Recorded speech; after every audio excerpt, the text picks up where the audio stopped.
Kembali lagi dengan gue Sky Al Mukarram Sitarus. Kali ini gue mau ngebahas 7 fakta trending-trending yang aneh di internet.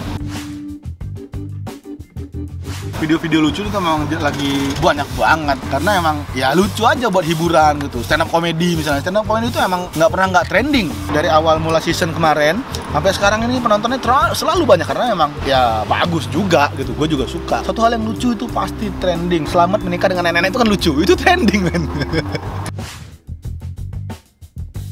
Juga ya, Indonesia itu juga suka dengan hal-hal yang mengerikan. Bom, pengeroyokan, perampokan yang mengakibatkan menghilangkan nyawa orang lain. Entah kenapa kita jadi suka, bukan suka ngedenger ya, atau mungkin emang berita itu langsung tiba-tiba datang berentet. Ramai itu orang nge-share di sosial media. Bahkan kemarin waktu yang di Kampung Melayu, mereka sampai nge-share maaf kata nauzubillah min dzalik, maaf kata mohon maaf yang sebesar-besarnya buat keluarga. Mereka sampai nge-share organ tubuhnya gitu yang pecah-pecah itu untuk apa coba? Itu tidak layak. Ketika pelakunya meninggal, udah biarkan dia meninggal dengan tenang. Nggak perlu kita posting, nggak perlu kita mengganggu kenyamanan orang lain. Untuk apa coba? Ketika masalah-masalah mengerikan itu muncul, komen-komen yang mengerikan itu juga muncul men. Spekulasi A, spekulasi B yang sama sekali nggak ada data dan fakta, bacot doang. Kalau salah, fitnah, dosa lu. Astagfirullah.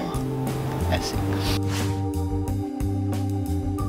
Gosip-gosip milenial tuh misalnya tentang Afi yang kemarin itu yang katanya plagiator ya. Ya Afi ini pertama kali muncul ketika masalah syarat sedikit ketidakakuran tentang Bapak Basuki Cahayapurnama yang disebut-sebut menisahkan Al-Quran yang akhirnya berujung pada sebuah aksi ya, yang akhirnya menimbulkan keresahan orang-orang di internet yang trending, yang raja trending nih. Mereka nulis tentang apa-apa yang mereka nggak tahu di lokasi. Mungkin akhirnya muncullah anggapan-anggapan intoleran. Nah, munculnya Afi itu ketika masalah ini marak. Dia mengeluarkan ide-ide tulisan yang cemerlang untuk ukuran anak SMA, cerdas lah pemikirannya. Untuk mendewasakan pola pikir para pembaca, bagus sekali. Sampai akhirnya waktu itu dia diundang oleh Bapak Presiden kita kan. Namun belakangan muncul berita bahwa dia suka kali mengkopas, menulis ulang tulisan orang lain tanpa mencantumkan sumbernya. Nah sekarang nggak cuma tulisan, video-video juga banyak, kalimat-kalimat dalam video, konten-konten video juga banyak yang diplagiat. Gua aja waktu nge-review pomade, ada berapa yang plagiat? Ya tapi gua nggak apa-apa, gua biasa aja. Karena gua pikir nanti lama-lama mereka ini akan menemukan pola atau ciri khas mereka sendiri. Kayak misalnya, gua ganteng juga ya, atau kalau misalnya nggak ada di toko sebelah, cari toko sebelahnya lagi. Kalau nggak ada toko sebelahnya lagi, toko sebelah lagi. Sampai Kaisang aja pakai itu kemarin. Tapi nggak apa-apa Kaisang, sampean nggak saya polisikan dan sampean nggak deso kok. Informasi agama itu menurut gua ketika trending dan kita ingin tahu dan akhirnya itu bisa membuat menjadi pelajaran atau memicu atau memotivasi kita untuk menjadi lebih positif, nggak apa-apa, itu baik. Kayak kemarin ini sih apa Muzamil Imam, dia anak muda itu. Orang-orang akhirnya pengen tahu siapa sih, kenapa jadi trending topik ini orang gitu. Akhirnya mereka cari. Bahkan lebih banyak gua lihat videonya, mereka tuh nyari siapa sih sosok istrinya. Pengen banget lo ngeliat bini orang gitu. Yang bukan yang cewek-ceweknya doang, cowok-cowoknya juga siapa sih istrinya. Cowok-cowok juga pada ngeliat. Emang kenapa lu pengen banget dikawin dengan Muzamil? Cowok-cowok Muzamil juga tahu yang mana yang cantik, yang mana yang halal dinikahin, yang mana yang enggak. Tapi nggak apa, kalau di trendingan hal kayak gitu nggak apa-apa, asalkan positif, asalkan jangan terlalu berlebihan atau jangan dicari buruknya.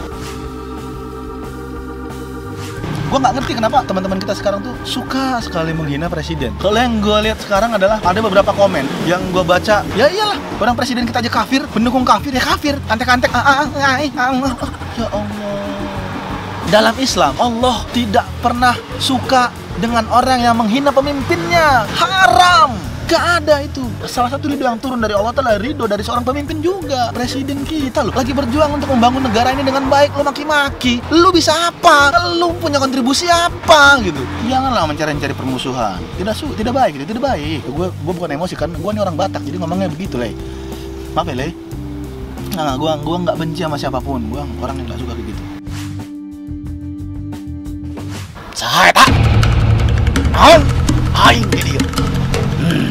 Itu sempat jadi trending juga dan heboh. Selain yang kesurupan itu pesulap, magic. Kemarin ada salah satu pesulap Indonesia yang ikut America's Got Talent ya, asik. Banyak sih orang nyinyir bilang tahu triknya. Emang sulap besar seperti panggung itu emang selalu pakai trik, nggak mungkin enggak. Lu nggak bisa mengharapkan magic. Itu trik bukan magic. Ya emang nggak ada sulap itu sihir nggak ada. Kita nggak bisa main sihir di atas panggung. Trik itu kan butuh konsep, butuh proses, butuh latihan. Itu skill.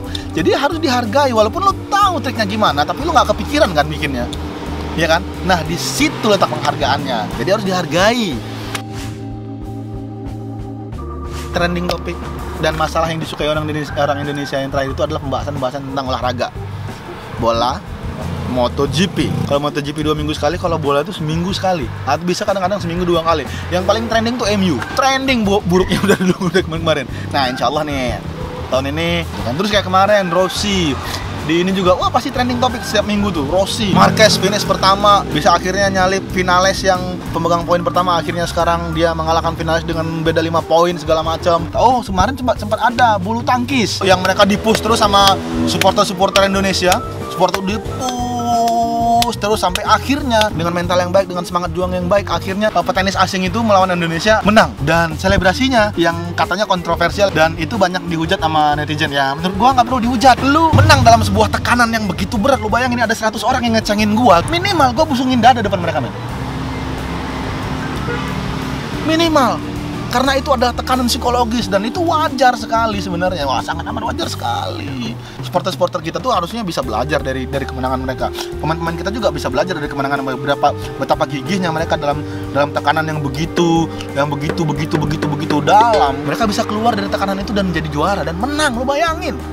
Kita bisa belajar dari itu dan kita harusnya berlapang dada. Apapun yang trending topik, apapun yang trending, apapun masalahnya di sosial media ini, please jangan jelek-jelekin orang lain, apalagi pemimpin lo, apalagi presiden lo, atau lo bawa masalah apapun. Berpikir dewasa lah, maksudnya kita berpikir luas lah. Apa yang terjadi itu nggak sepenuhnya seperti apa yang kita bayangkan, seperti apa yang kita pikirkan. Jangan terlalu cepat mengambil keputusan. Fakir qobla an ta'zima, pikir dulu sebelum berbuat. Udahlah, kita Indonesia, men, kita Bhinneka Tunggal Ika. Lu sama gue sadis, ya kan? Assalamualaikum, salam sejahtera. Semoga kita semua dalam lindungan Tuhan Yang Maha Esa. Semoga kalian sehat-sehat saja, selalu dalam lindungan Tuhan Yang Maha Esa. Kalau punya masalah, senyumin aja karena pasti ada hikmahnya.